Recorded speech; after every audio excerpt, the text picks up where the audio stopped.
Welcome to Nerd Heaven. I'm Adam David Collins, the author of Jewel of the Stars, and I am a nerd. This is episode 73 of the podcast. Today we're talking about the Stargate Universe episode, Aftermath. The description on Gateworld reads, Dr. Rush directs a shuttle to a planet inaccessible by Stargate, but a crash landing threatens to strand those on board. Meanwhile, Rush makes a stunning discovery on Destiny, and Young must decide what to do with the prisoners. This episode was written by Robert C. Cooper, it was directed by Will Waring, and it first aired on the 5th of October 2010. In this episode's recap, we revisit the chair device, which Franklin sat in and transformed into mist, and the code in human DNA that may eventually unlock control of the ship's computer. Rush is having nightmares about his recent torture at the hands of Kiva. He finds Dr. Park in the computer room. He solves the issue that she's struggling with in a few seconds and moves on to continue roaming the ship. It's an amusing moment. But Rush isn't wandering aimlessly. He approaches a door and opens it and enters a room. And as the lights come up, we begin to realize just where he is. The bridge. Rush has found Destiny's bridge. It's immediately recognizable to anyone who has watched science fiction before. There are consoles all about and one seat right in the center. The captain's chair. Evidently, this is not the first time Rush has been here, although there is still a look of reverence and awe on his face. Now, he walked here on purpose. He's been here before.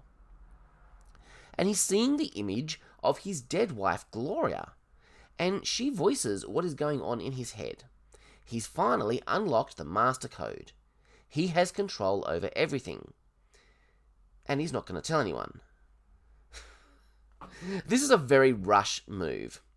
But we still have to ask the question, why? We'll be exploring that for a while.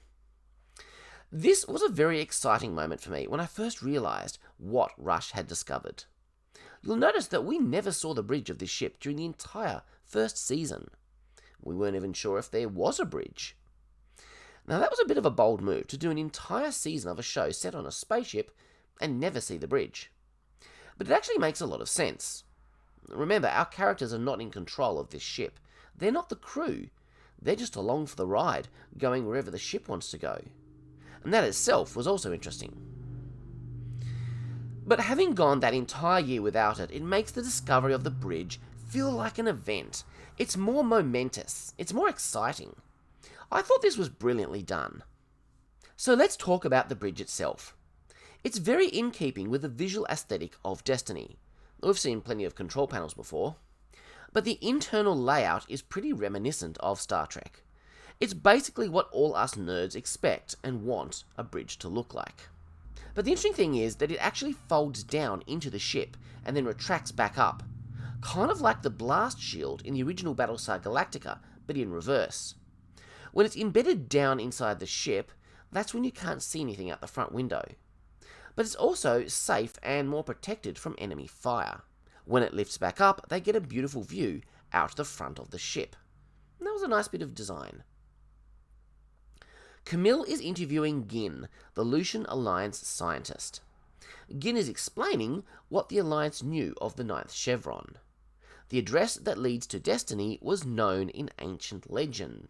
It was said that it led to the power of the gods. But Gin isn't thinking of the Goa'uld, who ruled over most of the Lucian Alliance people until recent time.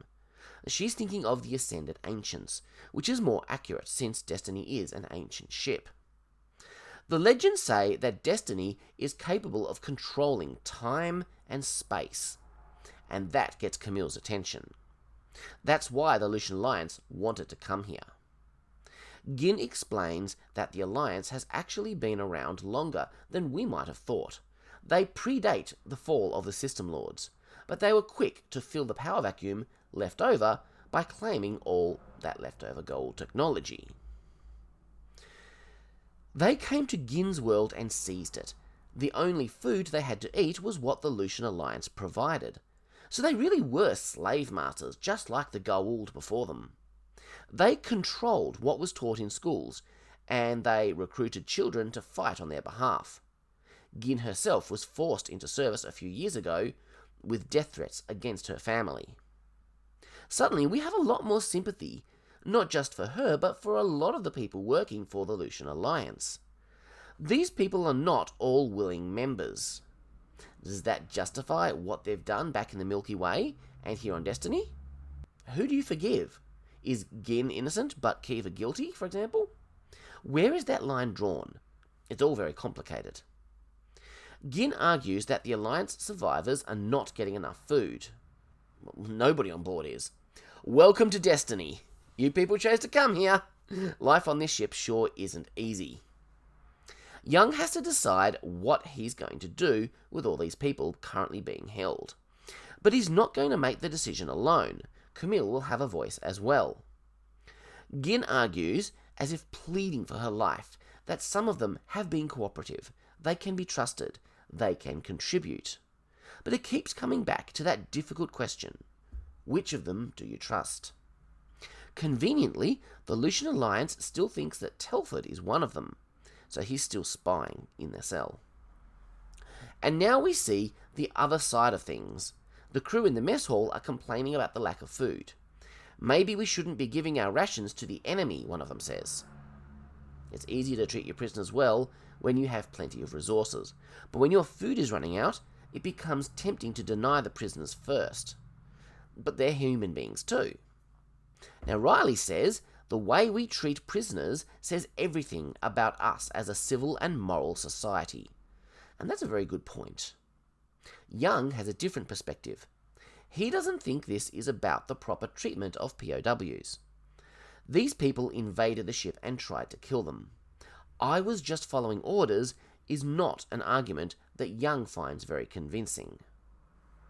They're not all as nice as Gin.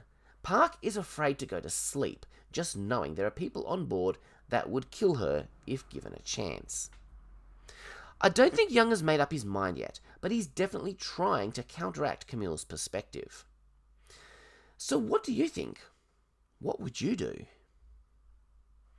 Rush thought it was going to be easier to control the ship, just like turning a key. But this ship was designed to be run by a crew. Gloria points out the ship has a crew, but Rush means a crew that knows what they're doing. It all comes down to this with Rush, doesn't it? Nobody else is smart enough. Nobody else can operate at his level. He has a similar arrogance to Rodney McKay, and yet he expresses it very differently. Rush thinks this ship was never meant to run on its own. They were supposed to send a crew, but they never did. He's being smart, leaving the ship on autopilot until he knows what he's doing. Right now, he's trying to understand why Destiny stops at some planets and not others. We still don't know exactly what Gloria is. How is she here? Is Rush just losing his mind, or is there something more? The crew desperately need food, and Rush has found a planet that should be rich in plant life, and yet it's locked out. Destiny won't be stopping to let them gate there. Why? Rush makes the decision to drop them out of FTL. Everyone is confused. Why did the ship drop out when there are no active stargates to dial? Rush argues it away by saying the planet is in shuttle range. The ship knows about this planet because it does have a gate. The gate is just non-functional. It's actually pretty plausible. TJ isn't fully recovered from her ordeal, but she's got skills they need, so she's going on the mission. The shuttle ride will take an hour each way. That leaves them 5 hours on the planet. They hope to repair the gate. If it's in range again next time they drop out, they might be able to gate back to it and get even more supplies. Gloria tells Rush he's missing things, he's making mistakes. But when he ignores her, she suddenly becomes Dr. Franklin. So that's interesting. Franklin is telling Rush things that he hasn't noticed, which means he is more than a simple manifestation of Rush's own mind. He's separate. And that's fascinating. But what he reveals is of concern. The super rotation in the planet's atmosphere will cause some nasty turbulence. Theoretically, the shuttle should be able to handle it, but then it is millions of years old. Just as they think they're okay, the engines cut out and they crash, essentially falling out of the sky. It's a thrilling sequence. It looks visually spectacular for its time, and it's pretty suspenseful. Riley's legs are pinned and he can't feel them. The shuttle isn't in good shape.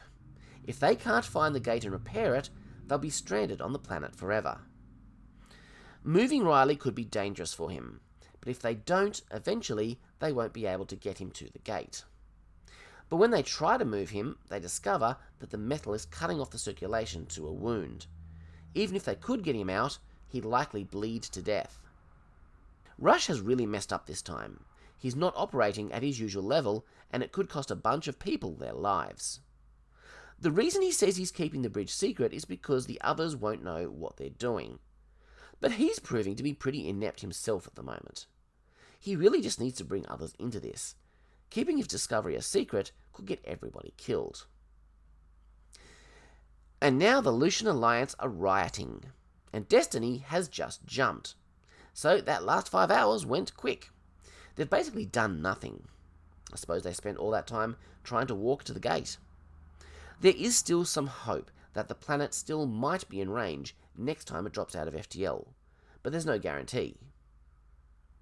Greer has found the gate, but it's buried under a whole lot of rock. Rush thinks that Gloria and Franklin are either hallucinations, because he's losing his mind, or the ship trying to communicate with him. Well, they've got to be more than hallucinations, because they know things that he doesn't. But they actually serve an important narrative job. With Rush keeping this to himself, he's got nobody to talk to.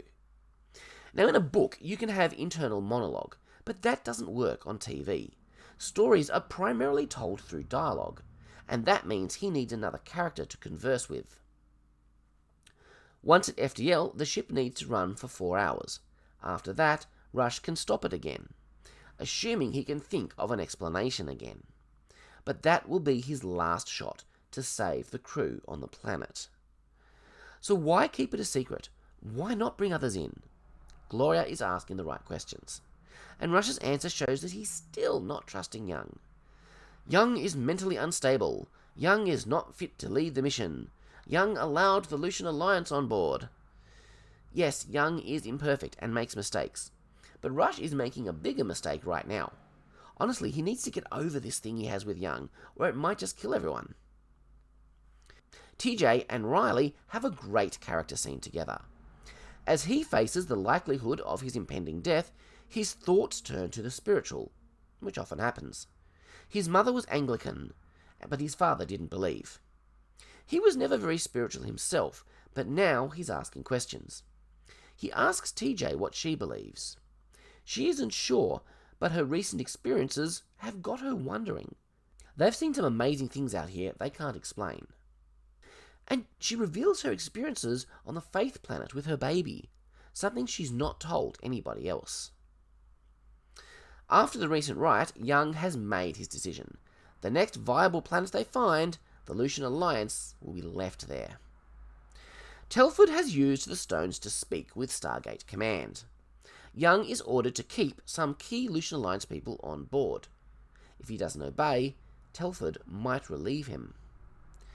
Young asks a good question. Has he earned the trust of the people on the ship enough that they would follow him instead of Young? I'm not sure. I think most of them will be very torn between their loyalty to Young and their loyalty to Stargate Command. Digging the gate out could take weeks, so they take the risky move of blasting it out. This could damage the gate, or worse, ignite it, which could take out half the planet. Remember, these gates are made out of naquadah. Rush has dropped them out of FTL. The planet is still in range, but it's still locked out. The thing that puzzles Brody is that there are no other planets in range, and it's only been 3 hours. So why did it drop out? And Rush has another excuse. It's damage to the engine from the recent pulsar, causing them to drop out at shorter intervals. You can tell from Young's facial expression that he's not buying it for a second. Rush is up to something. They're going to try and override the lockout and dial anyway. It's a long shot, but they've managed to unearth the gate, so it works. They establish a wormhole. I've never seen Rush so relieved. But what about TJ and Riley? Young goes to see Riley. It's a difficult conversation. Young reassures Riley that he's a good man. None of this was his fault. And then Riley asks for help. He's in pain. What he wants is a quick, merciful death. Well, that's heavy. So Young suffocates him. Honestly, I can't imagine that would be a particularly nice way to go. But I guess it was quicker than waiting to bleed out slowly. What do I say about this? It's a difficult moral issue, and I don't have all the answers. What I can tell you is that it hit me harder this time around, because I've gotten to know Riley as a character a bit more. He's not just some no-name redshirt. He's a significant character on the show. They've been building him up over the last year. And now he's dead. And I'm sorry to have to say it, but his blood is on Rush's hands. Rush tries to justify it, but he knows that was all his fault. And there's something else. He says he's found that this ship was named Destiny for a reason. Most of the Lucian Alliance have been left on the planet to fend for themselves. I wonder what will become of them. Will they all die? Will they become the founders of a new human civilization in this distant galaxy? Meanwhile, the conflict between Earth and the Lucian Alliance back in the Milky Way is heating up, and there are fears that they may attack Earth. Now, some of those who remain on board are Gin, Varro, and Simeon. Young is not okay. While the others toast Riley in the mess hall, Young drinks alone in his quarters, with tears streaming down his face. And that's okay. Then something pops up on one of the monitors, and Destiny drops out of FTL. There's an object out there coming into range. Whatever it is, they're heading straight for it. We'll find out what that object is next time when we talk about the episode Awakening. It should be pretty cool. Don't forget, you can find my original works of science fiction, including the Jewel of the Stars series, at adamdavidcollings.com/books. Have a great 2 weeks. Live long and prosper. Make it so.